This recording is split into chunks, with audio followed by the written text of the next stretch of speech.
Hi guys! Welcome back to my page. Welcome back to my channel, Online Selling Tips and Techniques. So for today's video, pag-uusapan natin, nag-order daw siya ng model kit na worth 1,500 at nakalagay ito sa medium sized na box. Pero nung na-receive niya, nakalagay lang ito sa isang small pouch. Mukhang kape nga daw ang itsura. Pero hindi daw niya sure kung yun nga daw ang pinadala ni seller. Kasi hindi naman siya responsive at parang kape daw ang size o ang laman ng pouch at wala naman daw siyang tindang kape. Nai-report na rin daw niya yan sa customer service para ma-RTS at mag-return refund. Baka daw hindi tanggapin o baka i-reject daw ni seller yung request niya. At maibabalik pa daw ba ang pera niyang binayad.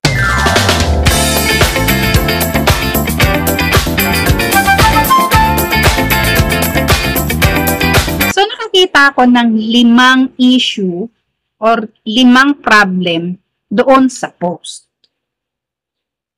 Iisa-isahin natin.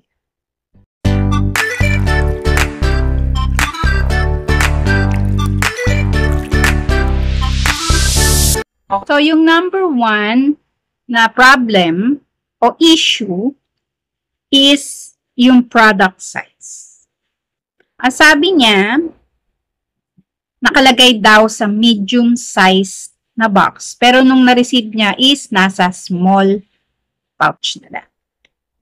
Kasi kapag o-order tayo online, syempre, ang pinagbabasehan natin is picture. Pero, pictures can be deceiving. Seller din ako, kaya alam ko yan. Yung mga maliliit na products, kayang-kaya nilang palakihin. Bakit? Sinuzoom nila yon, kinakrap nila yung gilid para ang dating sa mga bumibisita o kaya tumitingin ng products ng shop nila is malaki. Tapos, kapag naipadala, maliit lang. So, yung expectation ni buyer, hindi nasunod. So, number 2 issue na nakita ko, hindi daw niya sure kung yun talagang product o item na in-order niya, yun ang pinadala sa kanya ni seller. So, may agam-agam si buyer. Parang duda siya sa pinadala ni seller. Ko i-hand over kay pickup rider, I see to it na nagpapadala ako ng screenshot ng product o item o parcel na in-order ni buyer. Para may laban tayo in case na sabihin niya na mali, may punit. Yun yung natin greatest na proof natin na tama yung pinadala according doon sa in-order ng buyer sa'yo. SPX ang magdi-deliver sa'yo. Meron ka ng right buksan yan. Bago mo siya bayaran. Kapag hindi yun ang order mo, pwede mo nang i-hand back kay rider. Pag ni-report yan, siguradong mababalik sa'yo yung binayad mo. Si SPX lang ang may ganon, si OD unboxing ang tawag dyan. Bago mo bayaran, pwede mo muna siyang buksan. You need to send some pictures para alam niyan legit yung ino-order niya. Pangatlong problema is di responsive si seller. Hindi siya responsive. Siguro, nakailang chat na siya, nakailang PM na siya, hindi talaga siya sinasagot ng seller. Kung klase ang seller. Yun nga, hindi responsive. Matipid sa response. At yung machika na seller. Kahit hindi mo tinatanong, sasabihin niya. Yung isa namang matipid, kung ano lang yung tanong mo, siya lang ang sagot niya. At yung isa, nonchalant. Wala siyang pakialam. Kahit anong pang sabihin. Karapatan nilang magtanong, karapatan nilang magsabi kung ano yung problema. So, kailangan natin sagutin.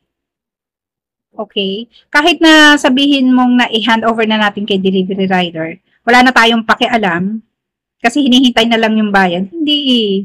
Expect the unexpected. Katulad yan, may problema. Sa'yo, walang problema. Sa buyer natin, may problema.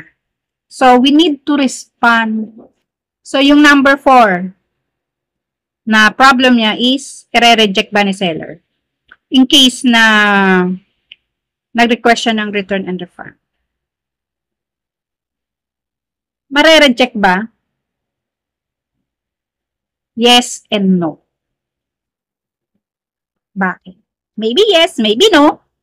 Bakit? Possible na ma-reject yung request mo if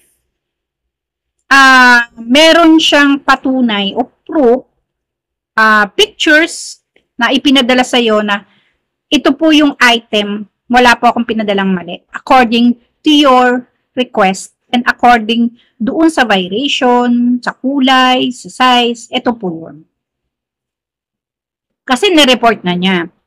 So, kapag nag-request ng ganon, yung seller can talk to the customer service then. Kasi sabi ni seller, sabi ni buyer, nireport niya ako kasi mali, ganon. Para matulungan ka din ni customer service kung talagang nasa right side ka,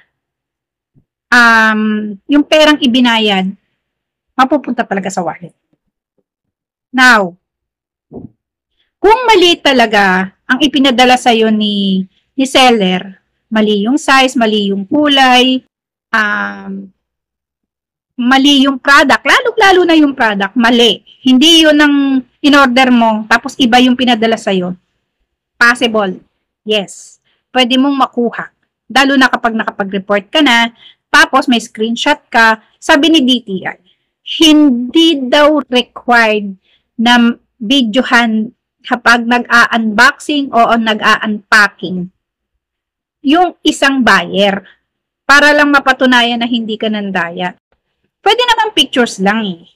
Tsaka hindi lahat ng buyer, hindi lahat ng customer, techie. Siyempre iisipin niya, bubuksan na lang niya. Kailangan pa bang i-video? Yung iba hindi na. Hindi na nila maiisip yan na videohan. Kasi nga, excited sila doon sa in-order nila. Don't no video, no refund. That's wrong. That's very, very wrong. Pag ni-report kayo sa DTI, mas very, very wrong. Very wrong kayo dyan. Kaya hindi ako nagre-record ng video while unpacking. Okay na sa akin ang pictures. Kung alam ko naman na tama yung pinadala ko, why I feel guilty. Nangyari sa akin nung nakaraan. 2 beses pa sinabi nag-PM na ako. Sabi ko, dark brown. 2 beses ko na sinabi Wala. Pinadala sa akin ibang kulay. Dinaan ko na lang sa ratings. Kung ang pinadala naman sa'yo is kulay lang naman ang problema, daan mo na lang sa ratings.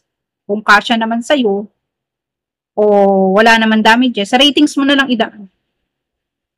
-1, 4.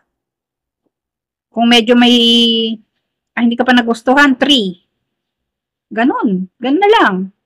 Kasi, ang ratings, yan ang tinitingnan ng ibang buyers pag bumibisita sa shop namin. I do hope na nakatulong yung video ko. And okay mo offend sa mga sinasabi ko kasi I'm just being honest. Kasi hindi naman lahat ng seller bogus at hindi din lahat ng buyer legit. So, if you think na nakatulong yung video ko, please like and share and follow and subscribe sa mga social media accounts ko. And please leave a comment below kung may tanong. So, okay. Babalikan ko yan, sasagutin ko din yan. Maraming salamat. Thank you for watching. Bye!